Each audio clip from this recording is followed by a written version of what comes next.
The Mystery of the Dyatlov Pass. On 23rd January 1959, a group of hikers, led by Igor Dyatlov, set off on an expedition into the Ural Mountains, a journey from which none of them were destined to return. The deaths of the 9 tourists became one of the century's most enduring mysteries.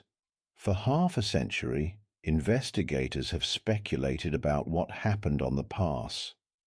Theories range wildly, from the involvement of foreign spies to retribution by otherworldly forces. All 9 hikers were members of the same trekking club and knew each other well. The group consisted of 6 Polytechnic students: Igor Dyatlov, Zina Kolmogorova, Yuri Doroshenko, Lyuda Dubinina, Alexander Kolevatov, and Yuri Yudin. 3 graduates, Rustem Slobodin, Nikolai Thibaut Brignol, and Georgy Krivonishenko, and was later joined by Semyon Zolotaryov, an instructor from a local tourist base. Dyatlov led the expedition. The tourists had a meticulous plan. Their trek was intended to coincide with the 21st Congress of the Communist Party of the Soviet Union. They were required to ski 350 kilometers and ascend the peaks of Mount Otorten and Oiko-Chakur. The trip was officially classified as the highest possible level of difficulty. Pre-trek incidents. En route to the abandoned settlement of Seveny II Mine, where their ascent was due to begin, the group managed to attract the attention of the militia, police, twice. On the first occasion, they were denied permission to stay overnight at the Serov railway station. Following this, Georgy Krivonishenko began singing outside the station, supposedly collecting alms, and was quickly escorted to the police station. Yuri Yudin wrote in his diary, "This is perhaps the first railway station where songs are forbidden, and where we sat without them." Later, on the way to Ivdel, a drunk man accused Dyatlov and his comrades of stealing his bottle of vodka. No guilt was proven, and no one was detained. 4 days later, the hikers reached the village, where it became clear that Yuri Yudin had caught a severe cold during the journey and could not continue due to leg pain. He left his warm clothes, food, and gear with his friends and turned back. The remaining members continued toward Mount Kholat-Syakhl. A large part of the Dyatlov group's route passed through the territory inhabited by the Mansi people, who settled on the slopes of the Ural Mountains. While the Russians converted most Mansi to orthodoxy, shamanism remained prevalent. Shamans often deified mountains, and on some of the most sacred ones, no one but the shamans themselves were permitted to tread. Despite its name, Kholat-Syakhl, which translates from the Mansi language as Dead Mountain, was not considered one of these forbidden peaks. It earned its eerie moniker because, many centuries prior, 9 Mansi mysteriously perished on its slopes. Adherents of the mystical theory of the Dyatlov group's demise consider the identical number of victims, 9, to be highly significant. According to this theory, the hikers strayed into a forbidden zone where they were killed by either the elements themselves, otherworldly forces, or even the Yeti, a version that was given serious consideration. Crucially, the Mansi themselves did not fear the mountain. Their hunting trails often crossed its terrain. The campsite. It is known that the group reached their final campsite on Kholat-Syakhl without any notable problems. This is corroborated by diary entries and photographs, which, horrific weather aside, depict the trek as entirely routine. The hikers started their ascent quite late, as they had been resting after the long journey. Consequently, the tent was pitched, judging by the final photos, already during twilight. Opinions diverge radically on what happened next. Only one thing is known for certain. Some external factor deeply terrified the Dyatlov group, forcing everyone, or almost everyone — one theory suggests Zolotaryov and Thibaut Brignol were outside the tent at the time — to rush out into the snow, abandoning their shoes, hats, mittens, and even socks, and flee down the slope. The terror. The subsequent investigation quickly established that the participants abandoned the tent in haste. All gear, food, and equipment were left in place. But the main mystery lies elsewhere. Forensic examination determined that death, whether from brutal bodily injuries or from hypothermia, occurred several hours after they fled the tent. Why did the threat that initially terrified them not kill them instantly? There is a theory that the Dyatlov group was deliberately driven outside and forced to remove their belongings so they would succumb to the elements. The killers in this scenario were concealing their tracks. A bullet or a bladed weapon would have aroused immediate suspicion. Their goal was to make it appear as though the disaster was caused by the wilderness itself. The tent. When the students' relatives raised the alarm less than a month later, an immediate attempt was made to suppress the scandal. The head of the sports club lied, claiming he had received a telegram stating the group was delayed. It also transpired that the group had not submitted their itinerary book, meaning no one knew the precise search location. The initial search party comprised not investigators, but students and members of the tourist club. They discovered the empty, slashed tent, which was immediately identified. The tent bore numerous slashes of varying sizes. It was only much later that a seamstress told investigators that the cuts were almost certainly made by someone inside the tent, not outside. Personal belongings. What most perplexed investigators was that none of the hikers' personal belongings were missing. There was no chaos inside the tent. Everything was in place: padded jackets, fur coats, all their ski boots and skis, valenki, the extremely warm and lightweight felt boots, axes, knives, food supplies, and medicine. Not even money was taken. Approximately 2,500 rubles were found. Consequently, the initial theory that the tourists were killed by escaped prisoners looked highly unconvincing. However, there is a view that the group was searched. All the deceased had unbuttoned clothing. This suggests someone may have rummaged through their possessions, not for documents or money, but for evidence and photographic film to cover their tracks. The ski pole.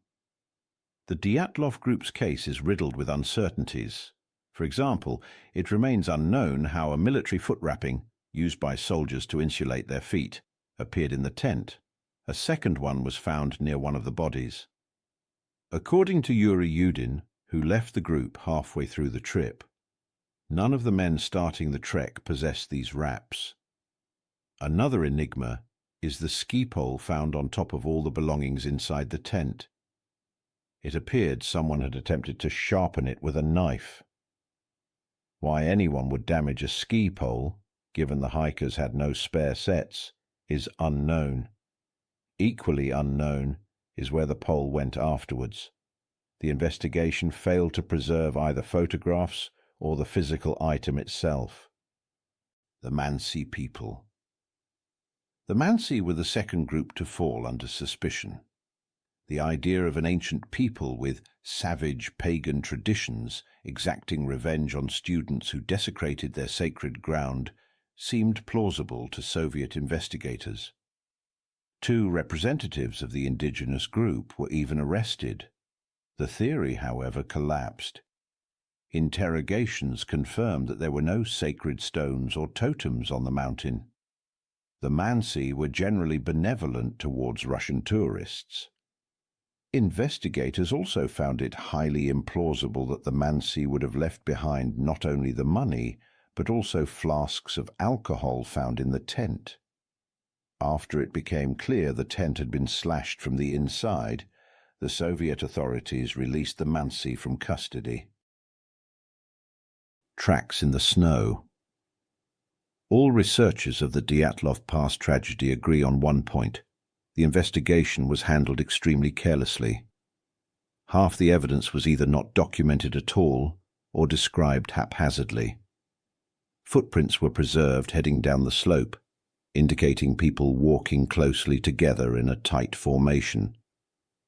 These tracks confirmed that some were barefoot and, crucially, that everyone was moving at a calm, even pace. No one was running. Why would the hikers abandon the tent so rapidly, yet descend the slope so unhurriedly? Further down, the tracks diverge, and the deceased were later found in 3 different locations. What caused the group to split up remains a mystery. The military boot. Among the cluster of footprints on the slope, investigators discovered one that stood out dramatically: the imprint of a foot wearing a boot. The hikers only had Valenkian ski boots with them, neither of which matched the sole pattern of the print. Some researchers maintain that the sole and heel patterns strongly resemble military-issue footwear. The question of how a military boot print appeared on the slopes of Kholat Syakhl in the middle of the night remains unanswered. Mysterious frames on the film. The hikers had 4 cameras in total. All the surviving frames are well known. They depict the tourists trekking through the mountains. Nothing unusual. The only notable exception is one photograph from Georgy Krivonishenko's camera. Frame number 33 depicts several unidentified glowing objects amid the darkness. No one has ever definitively identified these objects. A banal explanation exists. The forensic expert, when removing the film from the camera, may have accidentally triggered the shutter. However, in the history of the Dyatlov Pass, the simplest explanations often generate the greatest suspicion. The fireballs. Even during the search operations, rescuers reported seeing strange, spherical, glowing objects in the sky. Members of the first search party later admitted they suspected the Dyatlov group's deaths were somehow connected to these objects. The glowing spheres provided a new clue, prompting theories of UFO involvement. Soldiers stationed at a military base corroborated seeing luminous objects in the sky that night. The Mansi also reported the strange spheres. These anomalies provoked hundreds of theories linking the deaths to extraterrestrial civilizations or secret human experiments conducted by either aliens or covert KGB laboratories. Condition of the bodies. The first bodies, found near a tall cedar tree, were those of Yuri Doroshenko and Georgy Krivonishenko. Both were stripped to their underwear, their remaining clothes having been neatly cut from their bodies with a knife. Igor Dyatlov, who lay clutching a birch tree, and Zina Kolmogorova were discovered nearby. Dyatlov and Kolmogorova were warmly dressed, though the latter was missing a boot. A few days later, Rustam Slobodin's body was found under the snow close to Kolmogorova.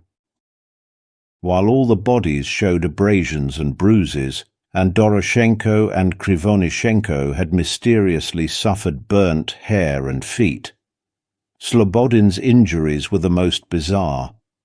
An autopsy revealed a serious cranial injury, as if he had been severely struck on the head with a blunt object, yet the skin on his forehead and scalp was completely undamaged. Furthermore, Slobodin also had bruised knuckles, strongly suggesting he had fought someone with his fists. Later researchers who believed the group was killed by agents who then skillfully covered their tracks based their theory, in part, on the nature of this injury. One of the only ways to damage internal organs without breaking the skin is a forceful blow from a knee. The investigation did not propose such theories and, despite the numerous bruises and injuries, delivered a verdict: death by hypothermia. How and why? This remains unknown. The missing organs and crushing injuries. The bodies of the final 4 group members could not be located until the spring thaw. They were discovered in a nearby ravine, buried under a meter of snow. Then came details straight out of a horror film. Some victims were missing their eyeballs and lips. Almost all had broken ribs. All had copious internal hemorrhaging. Nikolai Thibault-Brignol's had a crushed skull with undamaged skin. Most disturbingly, Lyudmila Dubinina was missing her tongue and larynx, but the method of removal was baffling. No cuts or wounds were found in the throat area.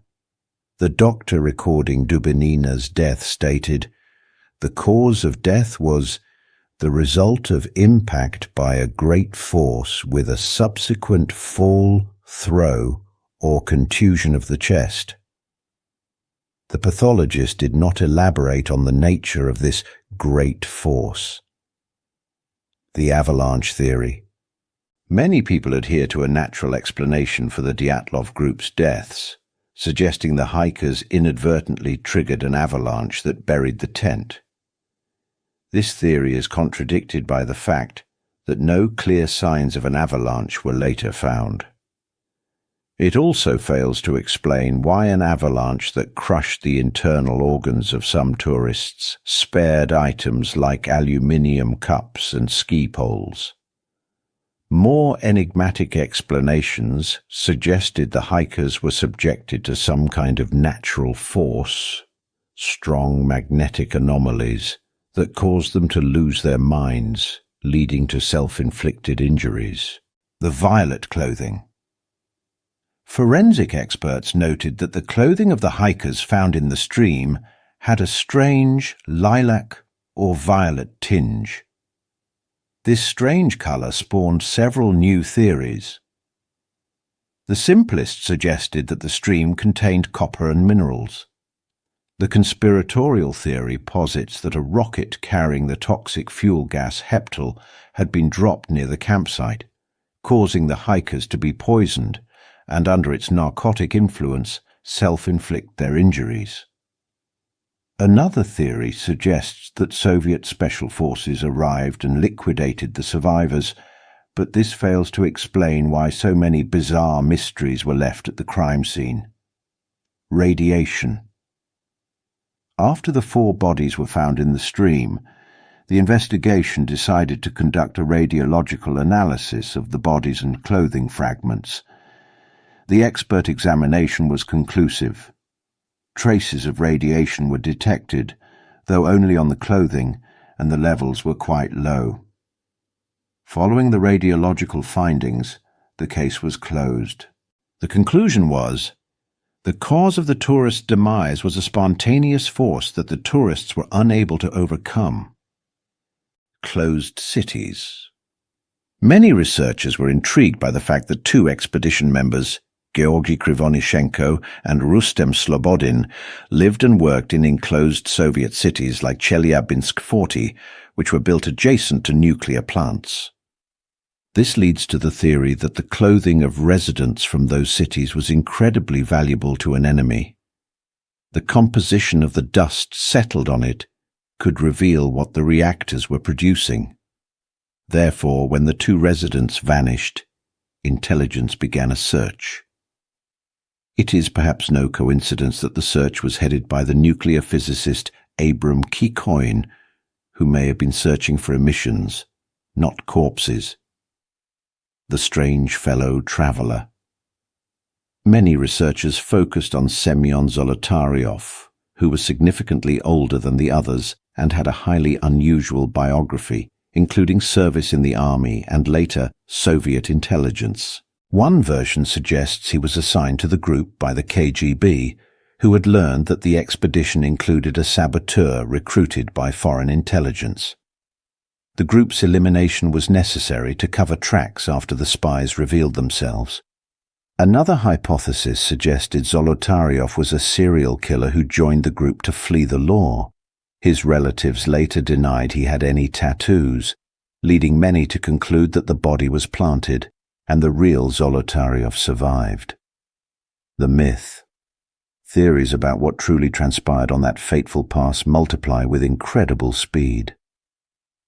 The Dyatlov group story is gradually morphing into a national myth. Thousands of pilgrims travel to the disaster site every year, and journalists write 600-page tomes. The internet hosts millions of pages detailing every known element of the incident. Until the official case files are declassified, the true circumstances surrounding the tragic deaths will continue to be a matter of speculation, yet it seems this is only the beginning.